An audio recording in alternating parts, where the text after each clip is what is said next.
ये कहानी है आरव नाम के एक लड़के की। आरव कोई बुरा स्टूडेंट नहीं था, पढ़ाई करता था, सपने भी थे, लेकिन उसकी एक छोटी सी आदत थी।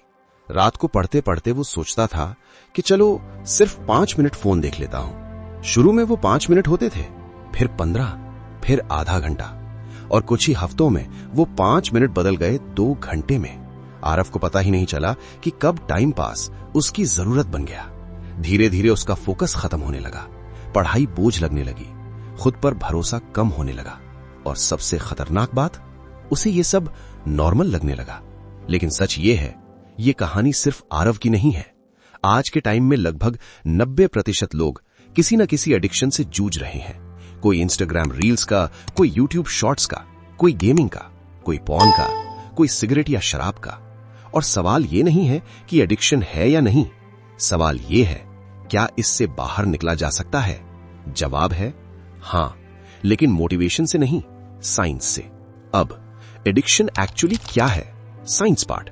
साइंस एडिक्शन को वैसे डिफाइन करती है, any behaviour that gives short term pleasure but long term pain and still you can't stop it. मतलब आप जानते हो कि यह गलत है, फिर भी आप वही करते हो। इसके पीछे एक ही वजह है, डोपामीन। डोपामीन कोई बुरी चीज नहीं है, यह वही केमिकल है जो आपको खुशी, एक्साइटमेंट और मोटिवेशन देता है। लेकिन प्रॉब्लम तब होती है जब डोपामीन आसानी से मिलने लगे। रील्स, शॉर्ट्स, गेम्स, पॉर्न, इन सब में क्या कॉमन है? Instant reward, no effort, high dopamine spike. और जब दिमाग को बार बार ऐसा मजा मिलने लगता है तो नॉर्मल चीजें, पढ़ाई, काम, एक्सरसाइज, बात करना, सब बोरिंग लगने लगती हैं। यहीं से शुरू होता है addiction loop. Trigger, craving, action, guilt, repeat.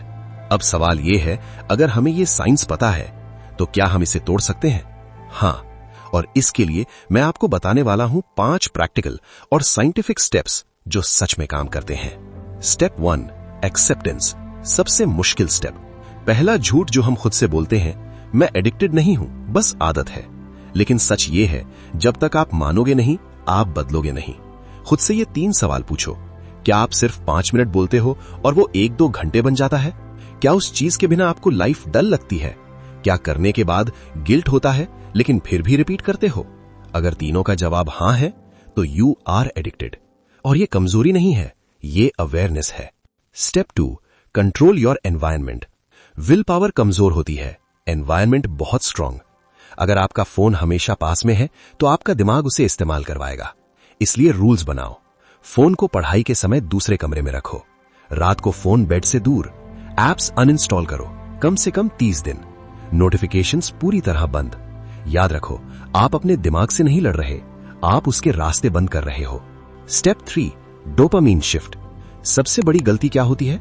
लोग एडिक्शन को हटाने की कोशिश करते हैं, लेकिन दिमाग खालीपन सहन नहीं करता। इसलिए रूल है, रिमूव नहीं, रिप्लेस। जब भी अर्ज आए, 20 pushups, 10 minute walk, cold water face wash, loud music plus movement. Dopamine खत्म नहीं करना, शिफ्ट करना है। Step 4, identity shift. आप जो खुद को बोलते हो वही आप बनते हो। अगर आप रोज बोलते हो मैं तो एडिक्टेड हूं, तो दिमाग उसी आइडेंटिटी पर काम करेगा। लेकिन अगर आप बोलते हो I am strong, I am disciplined, this addiction is not me, तो धीरे धीरे आपकी आइडेंटिटी बदलने लगती है। याद रखो, आप एडिक्शन नहीं हो, आप वो इंसान हो जो इससे बाहर निकल रहा है। Step 5, the 10 minute rule, secret weapon. जब भी अर्ज आए, कुछ मत करो, बस 10 मिनट रुक जाओ। साइंस कहती है क्रेविंग एक वेव है, वो आती है, पीक करती है और फिर खुद गिर जाती है। अगर आपने 10 मिनट कंट्रोल कर लिया तो ज्यादातर केसेस में अर्ज गायब हो जाती है। 10 मिनट, बस इतना। 30 डे रियलिटी चेक। पहले 7 दिन मुश्किल, दूसरे हफ्ते फ्रस्ट्रेशन, तीसरे हफ्ते क्लैरिटी, चौथे हफ्ते कॉन्फिडेंस। यहीं पर आपका दिमाग रीसेट होता है। फाइनल मैसेज, आप वीक नहीं हो, आप ट्रेन्ड हो, और जो चीज ट्रेन हुई है वो रीट्रेन भी हो सकती है। एडिक्शन आपकी डेस्टिनी नहीं है, ये सिर्फ एक हैबिट लूप है, और हैबिट बदली जा सकती है। 30 डेज, ईमानदारी, नो एक्सक्यूजेस। आप स्ट्रांग हो और आप बदल सकते हो।